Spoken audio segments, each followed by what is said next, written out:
ada pecah belah. Justru Pak Prabowo menurut saya menyampaikan di depan ibu-ibu muslimat ini ingin menyampaikan pesan supaya tidak terjadi adu domba, tidak terjadi pecah belah. Nah, kalau merujuk Roma Irama ya selalu akan ada adu domba, Pak Karni. Ada lagunya itu. Adu domba. Ada lagunya adu domba itu. Adu domba bisa terjadi di luar dan di dalam istana. Bisa terjadi. Dan setiap pemimpin termasuk di Indonesia selalu ada musuhnya, Bung Karni. Sebaik apapun dia pasti punya musuh. Nabi punya musuh, Fir'aun juga punya musuh. Apalagi cuma sekedar Pak Jokowi dan Pak Prabowo, pasti ada. Nah, namun di dalam praktek politik kita hari ini, di dalam koalisi, di dalam sistem pemerintahan yang ada, dan memang PKB juga ada di dalam setiap kekuasaan, Bung Karni. Kami ingin selalu menjaga soliditas dan membangun komitmen dan loyalitas ketika siapa situ yang berkuasa. Gak bisa kanan kiri. Dan Gus Muhaimin selaku ketua umum juga sudah memastikan kepada seluruh kader PKB untuk bersama partai-partai koalisi mewujudkan apa yang menjadi program prioritas Pak Prabowo, yang pada ujungnya kemudian tentu ada baiknya, ada kurangnya. Nah, gitu kan? Ada baiknya, ada kurangnya. Dan itu wajar. Tidak ada pemimpin yang sempurna. Apalagi di Indonesia hari ini. Bung Adian, kita ingin ngelihat mantan presiden duduk makan bersama, rileks, ngopi. Itu nggak pernah tercapai sampai hari ini. Nggak pernah. Itu kan artinya Pak Prabowo juga ada keinginan, menurut saya, dan setiap presiden ada keinginan supaya dalam bahasa filosofi Jawa itu mikul dhuwur mendem jero, supaya para tokoh-tokoh yang sudah berjasa, mantan-mantan presiden yang punya jasa untuk Indonesia dengan seluruh kekurangan dan kelebihan bisa duduk bersama. Itu saja enggak? Itu di mana ada Pak Jokowi, ada Pak SBY, tidak ada Ibu Megawati. Di mana ngopi bareng ya? Itu saja nggak terjadi, Bung Rai. Nah, kurang intrik apa lagi? Karena apa kira-kira? Karena adu domba. Secara sejarah ya Bang, memang proses Indonesia ini aneh juga. Cuma di Indonesia lah proklamator meninggal dalam status tahanan. Oke? Presiden Indonesia mungkin nggak sampai 20, mungkin. Mungkin nggak sampai 50, mungkin. Mungkin nggak sampai 1000, mungkin. Tapi proklamator tidak mungkin lebih dari itu. Satu ya satu. Tapi di Republik ini dia meninggal dalam status tahanan. Artinya bahwa ini sepertinya memang problem kenegaraan kita secara etik, secara moral sejak awal. Itu loh. Ada nggak di negara lain diperlakukan proklamator seperti itu? Ketika dia sakit, dalam beberapa literatur bahkan yang dikirimkan bukan dokter manusia loh, tapi dokter hewan menurut beberapa literatur yang saya baca. Nah, kalau itu terjadi, sedih nggak kita sebagai bangsa? Sedih betul. Kalau kita bilang bahwa ketika ada seorang bapak diperlakukan begitu oleh anak-anaknya, itu pun sudah hal yang luar biasa tidak baik. Nah, mungkin saja peristiwa hari ini adalah bagian dari rangkaian tidak terpisahkan dari situasi lama itu. Jadi jangan heran gitu loh. Kenapa? Di Indonesia ini seorang proklamator bisa meninggal dalam status ditahan oleh negara yang dia merdekakan. Ya baik, jadi itu keprihatinan yang sama juga kepada partai-partai yang lain, Pak Dian, menurut saya.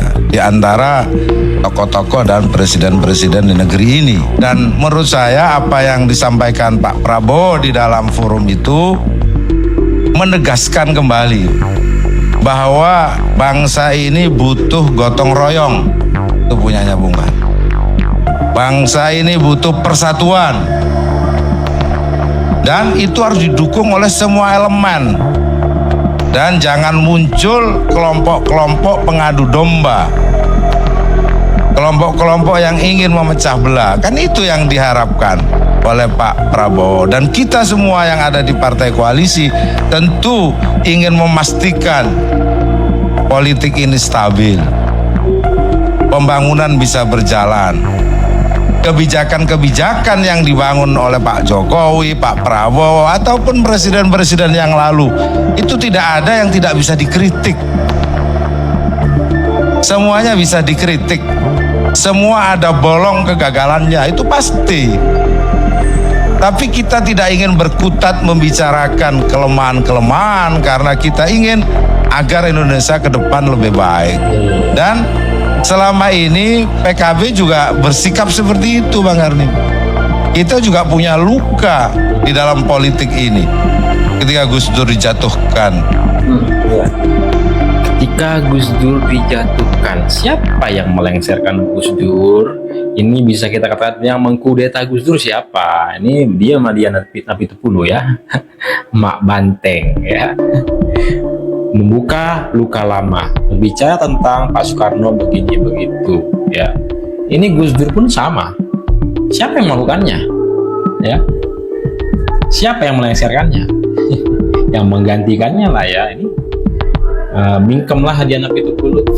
Padahal sebagai Bapak demokrasi lah, katakanlah begitu. Bapak humanisme. Tetapi kan tragis. Nah, oleh sebab itu